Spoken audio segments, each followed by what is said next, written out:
right, this is Dave, the Professor, and PT Jen with the first PT and the Professor podcast of 2026. Jen, are you excited to put up with me some more? What are your thoughts? I'm excited. I mean, we started the year with some fun destinations, Nashville and Vegas. We were just in Seattle and Palm Springs. Did you win any medals? I got one gold medal so far, so I don't have as many as you, but I don't play with Daryl either. Right. It's all about your partners. Like, we came close, but we didn't quite get one. I mean, I must say my gold medal was not with you. It was with my girl, Natalie Hill. So, Yeah, I have a bunch of medals, but none with you yet. But maybe that'll change coming up this week. Just not a gold. We have bronze. Okay, all right. Well, that counts. That's not too shabby. Gold. I can't wait for the U.S. Open this week. What are you thinking about the U.S. Open? So excited. It's my favorite week of the year. I think it's such a party. Friends are there. I mean, it's for everybody. It's not just for pro pickleball. There's thousands of people playing the amateur events. People bring their kids. There's wheelchair. I think there's an 80 over singles. There's kids. So it's really an event for everybody. It's my favorite week of the year by far. So I'm excited. Speaking of the U.S. Open. That's right. My split age partner. It's all about your partners. I'd like to introduce Ryler DeHeart. Ryler, welcome. What's up, guys? Thanks for having me. I'm excited right now. David and I are playing together. I am outside of a Freightliner service center. Just took my RV in. I'm just waiting to get picked up by my wife, but I'm in Fort Lauderdale, just training, getting ready. We leave on Wednesday to go to Naples for the U.S. Open. So, yeah, like you said, it's an exciting week. One of the favorite weeks of the year for us as well. Just so much going on there. It's a great time. We're really looking forward to it. You were saying something about 80 and up singles. Fun fact, last year, my son was the youngest player in the draw, and we knew someone who was the oldest player in the draw. It was funny. It was like 9, I think 8 was the youngest, and 82 or something was the oldest. So it's kind of crazy. I mean, there's no other sport that would happen. No, same tournament. Yeah, that's the amazing thing about pickleball. Yeah, like one of the amazing things. There's a lot, but yeah, any age, any walk of life. That's why I love pickleball. Well, I am always interested in the mental approach. Prove me wrong. That's right. I think so. I'm always interested in the mental approach to pickleball. Is the U.S. Open different for you? Is it just another stop in your seemingly endless travels? Tell me where you're at mentally and how you prepare for the U.S. Open. Yeah, I mean, my philosophy, you're always like a work in progress. Like, I mean, as you know, like you've helped me a lot with mindset and stuff like that at tournaments and off the court as well. But I've coached for many years as well. I've been going through this, playing pro tennis for a long time, playing tennis my whole life, now pickleball. I think you're always trying to find ways to get better, right? On and off the court, mentally, physically, technically, tactically. There's so many different facets of sports, but the mental side is huge, right? And pickleball, I think, to me, like, I would argue with people that pickleball is more mental than tennis. And I know people are like, you're crazy. I agree. Yeah. But I'm like, I just think I've played both at a very high level, and pickleball to me is tougher. Like, it's just the margins are smaller, the score is less forgiving. There's a lot of reasons why I think it's harder mentally. But yeah, the answer to your question, the short answer is I've now developed a philosophy where I treat every tournament the same, every competition the same, even practice, honestly. Like, I go out there and I try to play practice games like I do in tournaments. And I just think every time I'm on the court, it's just another opportunity to compete. I just love being out there, getting my adrenaline flowing. To me, it's like a drug, right? Like, I don't take drugs. I don't do anything. I don't really have any addictions, but I'm probably a little addicted to pickleball. And I just think it's a good addiction, right? Like, it's like being addicted to working out. And so to me, I just treat every opportunity to compete in pickleball it's the same for me. I don't treat it any different. I just try to have a daily approach like that, just try to get better every day and just battle, stay hard all the time. That's the goal. Absolutely. Well, in the grand scheme of things, right? You mentioned your wife, you mentioned your kids. You're still one of the top players on the APP, especially in singles. Where does pickleball fit in? Does it still mean the same to you now? Are you focused on your own game? Do you try to find some work-life balance. What does pickleball mean to you now?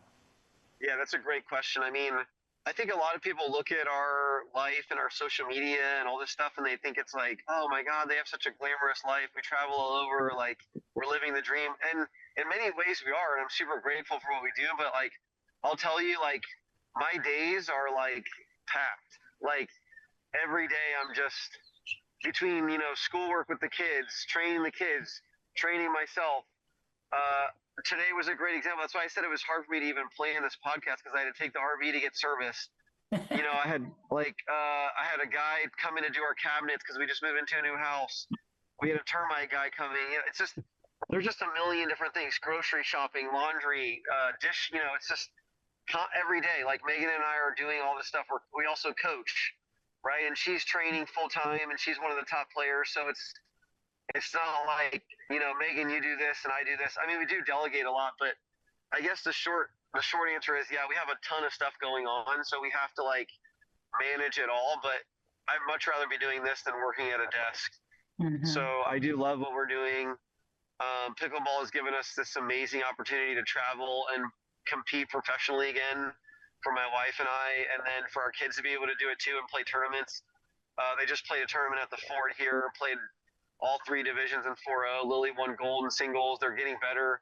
They're 9-11. They're already 4-0 level, and they've been working really hard. It's just awesome to see them get better. And it's just we just have to embrace the whole journey of it. But there's definitely days, like I'm not gonna lie, like some days are really hard. Like, and that's why I think I've tried to develop this stay hard mentality because there are some days I'm just like, this is like overwhelming, but I'm just like, just keep going, like keep fighting, and ultimately like our lives are easy compared to a lot of people, and we love it, right? Like we're making money playing a pro sport, pickleball, a sport we love, and we're able to do it with our whole family. So that's very unique, and we're very grateful for that. So Well, you pointed out like it's not like you're the pro and you're dragging your wife and kids on tour. we're all playing. Yeah. Your kids are always wanting to play, so it's something that you Yeah.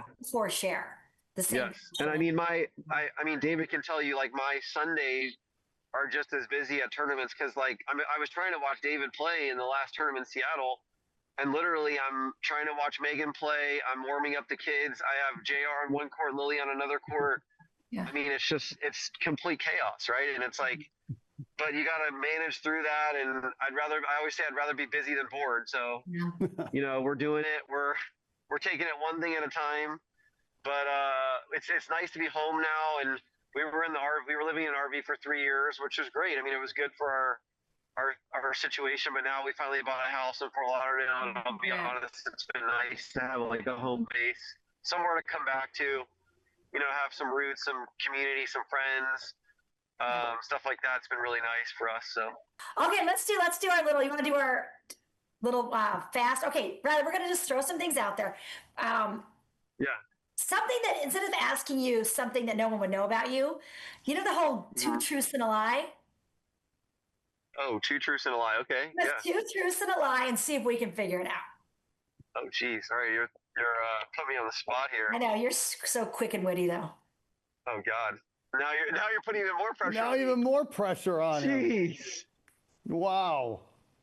All right, 2 truths and a lie. Okay. All right, I'm not going to tell you the order, obviously. No, okay. no, and David, you can't at the end. David never played fun games in high school. He was playing Dungeons. All right, so I grew up with only my dad. Okay, single family. I'm only child. I have 2 half sisters, but grew up only with my dad. Okay, that's one. I was born in Kauai. That's kind of an interesting fact about me, maybe. Okay. And then I grew up playing competitive junior tennis in Tampa, Florida.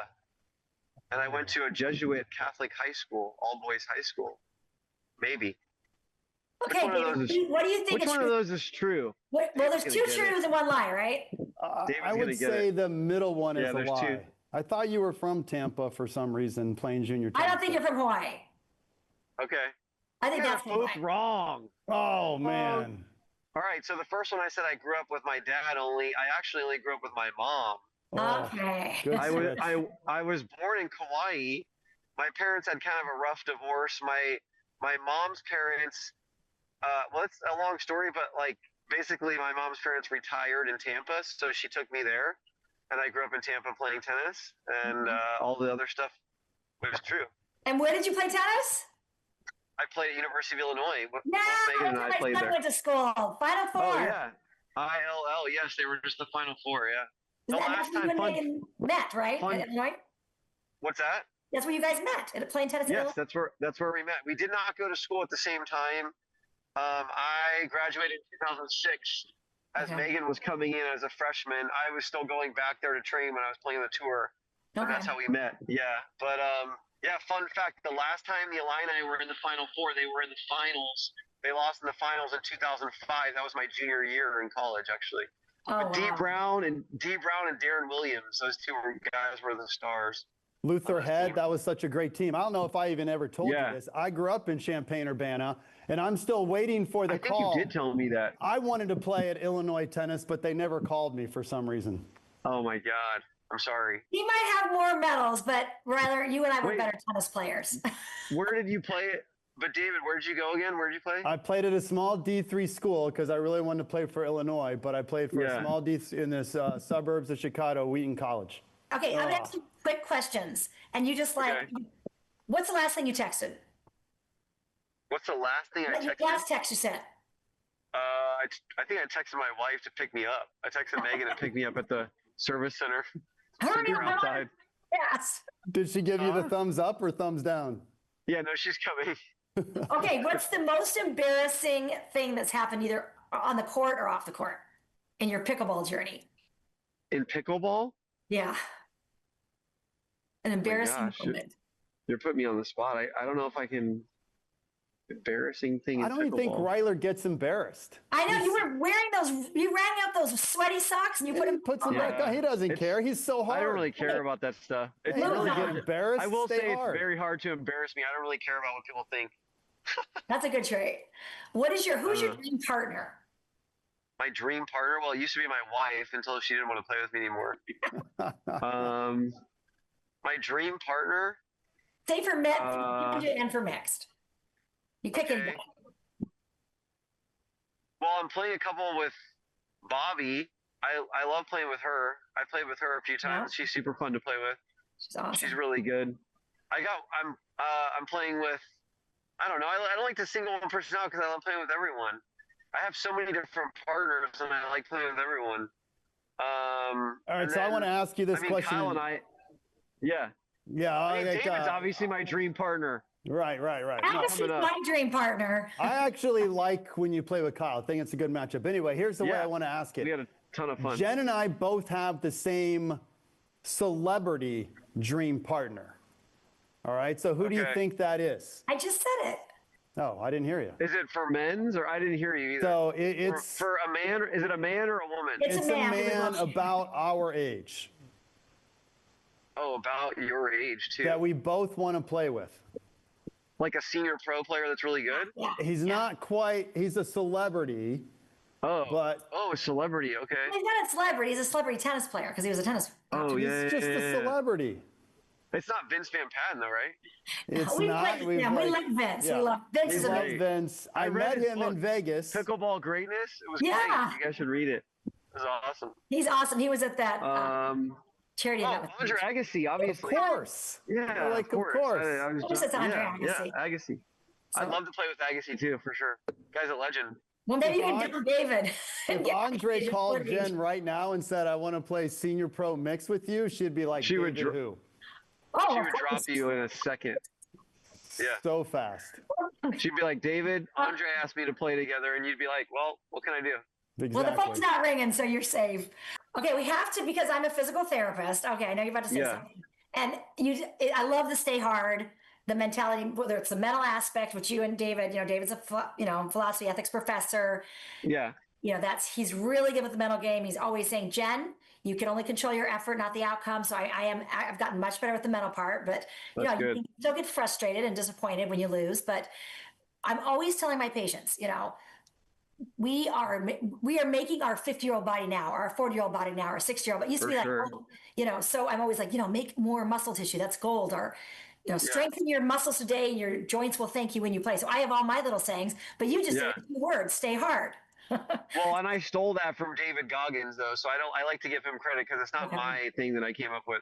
I was saying stay gritty for a while because that was kind of like my own thing, but then stay hard is just so famous because of Goggins. Yeah. So then I was just like, I'm just gonna say stay hard because he's the kind of guy that he's not gonna sue me. I don't think. Like he wants everyone to be like that and have that mentality.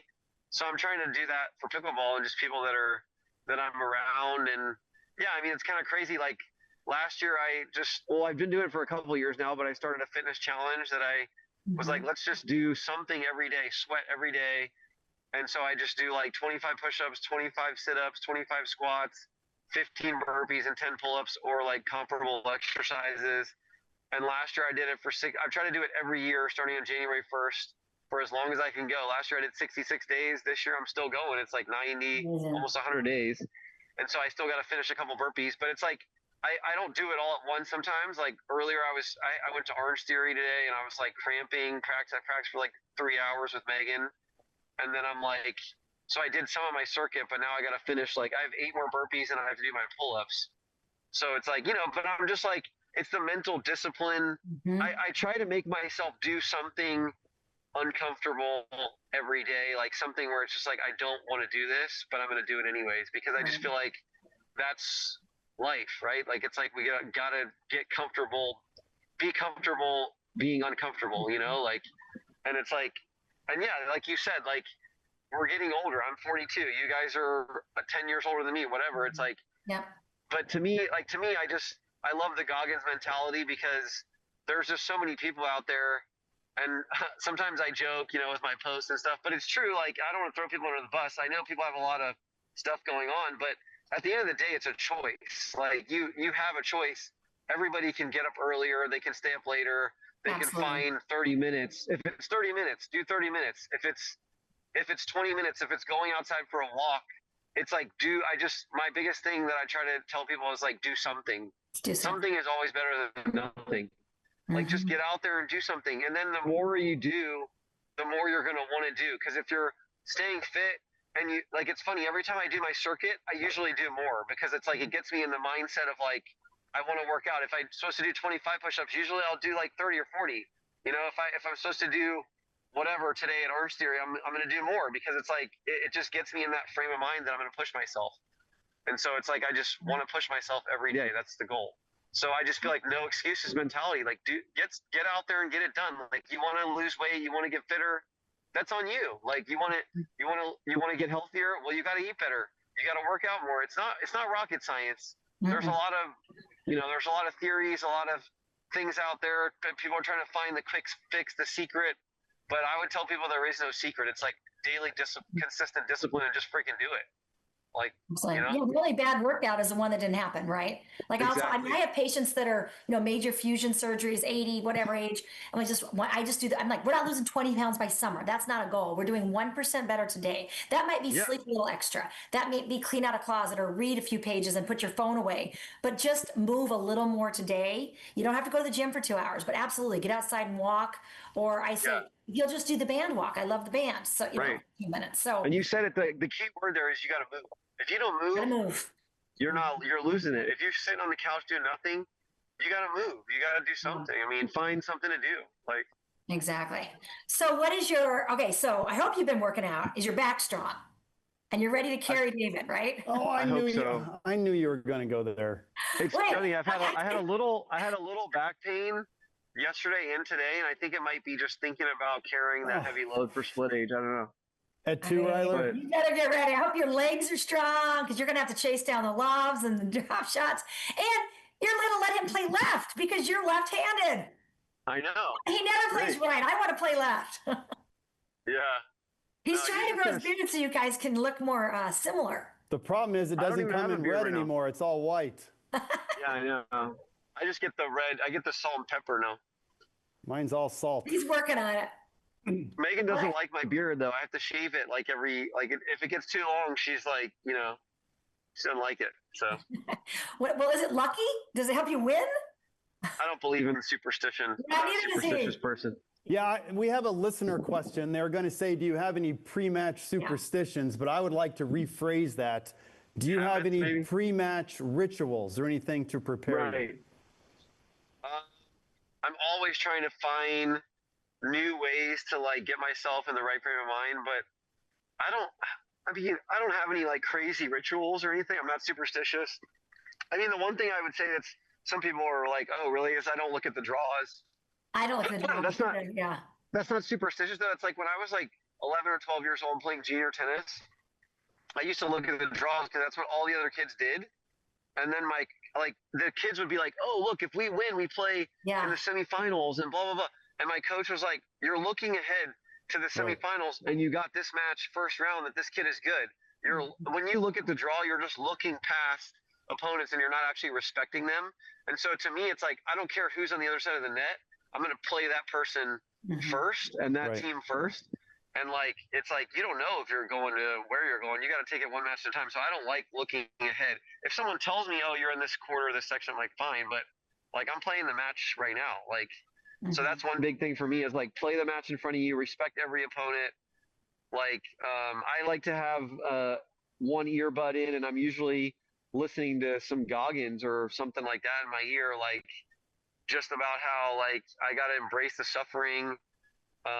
And like, you know, just something that's like getting me like fired up, like in that mindset of like, you know, like I'm gonna get ready. Things are gonna not be going my way today. How am I gonna respond to that? And I don't always handle that. I'm not saying that I'm perfect at this stuff. I mean, David's seen me get pissed. I hate losing. That's probably my biggest weakness is I'm so damn competitive that I don't handle it well sometimes. But I will say that my effort level is always, I pride myself on going out there and I will fight till the end. Yeah, you Like, do. you know, so I mean, I'm gonna fight tooth and nail until I got nothing left, even if I'm not 100%. I've never pulled out of a tournament in my life. I mean, literally, if I have a comp, I told my partners, I'm super loyal. If I say I'm playing with you, I'm playing with you. I'm not dropping you ever. Like I hate that crap. And then unless I have a compound fracture or something and I'm in the hospital, I'm playing the tournament. You know, so those are things we can control. Yeah. You know, and I just feel like there's so many times where people could have had breakthroughs.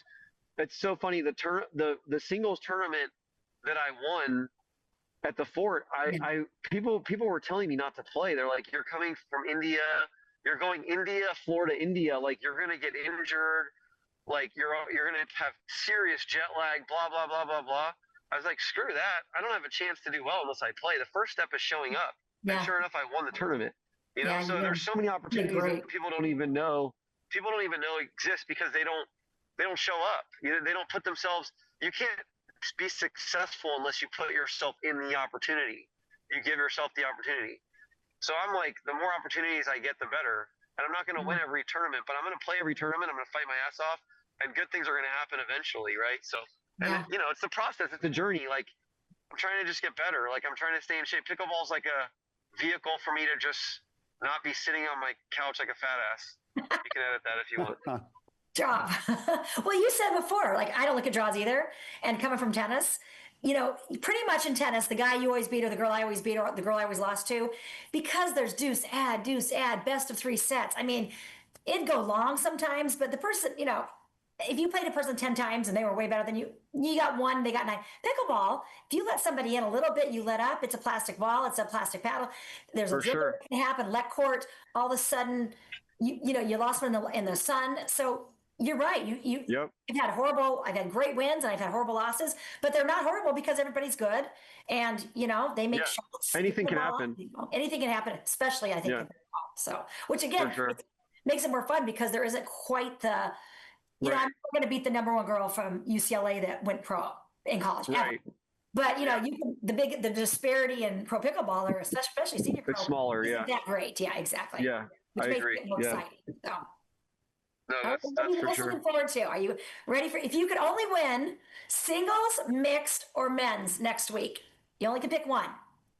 Gold medal. Well, I've won a gold in singles now, and I've won a few golds. I won Vietnam and I won Cincinnati APP in doubles. I've never won a mixed doubles gold, so that'd be fun to get a mix. But I mean, I'm not sitting here counting medals or anything.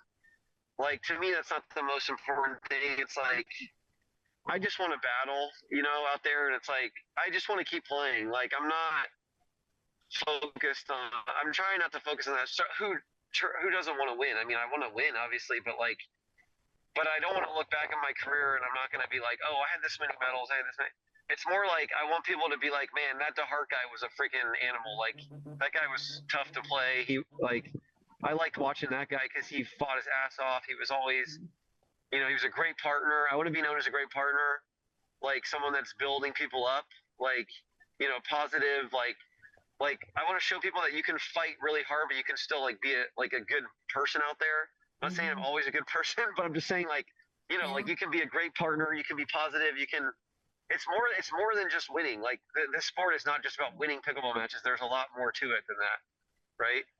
So I want to be that influence, and I think David's that guy too. Like when I'm around David, he's so positive. That's why I love the guy because like every time he's around, he just has a great like positive aura around him, and like that's why I want like when he's around, I play better because it's just like he's a great guy. He's a genuinely good person, and I like having him around.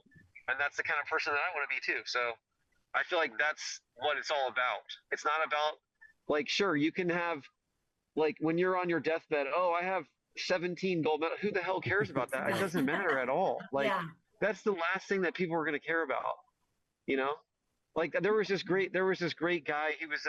He's like a mental coach. He does all these speeches. He worked with, I've chatted with him before. He's a great guy. But he has all these books he's written, and one of the things that stuck with me a ton was like, nobody's gonna remember how much you won. They're gonna remember how they made you feel. Like people are gonna remember how you made them feel more than they're gonna remember how much you won pickleball matches or tournaments or whatever, And I think that's the biggest thing we got to remember. And when I say this, I'm looking in the mirror. But I was recently in a tournament, and she's just having a hard day, and I'm like, I go, come here. I don't care at all. I love you. This is a plastic ball. Now let's go have fun and kick ass. Come on. It's like, who cares? Yeah, exactly. But I want her to, I'm like, I don't care at all. I really don't. I mean, of course I do, but I'm like, I wanted her, because like we've always talked about it. If I'm hard on her and I always say, why did you do that? Or why because I've had partners that say, Jen, don't do that or don't do this. David's one of those partners that like, I rip one in the net and he goes, love it. Rip it again. Rip it again. Yeah. If you can't have fun and the person's going to play worse anyway, if you make them nervous. Right. Yeah, that's the thing. They're not going to play. Number one, they're not going to play better. So you trying to think that you're making them play better, you're actually doing the opposite of that. Exactly. And number two, it's just about doing the right thing and like being a supportive person on the court. Like you don't think your partner wants to win. You think they want to make a mistake. I mean, obviously I think I lose respect for people when I see that they're not good partners because I'm like, you can control that. Like, don't be a dick or a bitch to your partner. Like, be better than that. Like, support your partner. Like, build them up. Like that's what they need. We don't like this is just a stupid wiffle ball sport. Like we all play this sport because we want the good experiences. Like we want good vibes.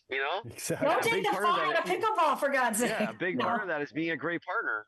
So exactly. Yeah, I just don't buy it when people say you have to choose, be ultra competitive or a good person.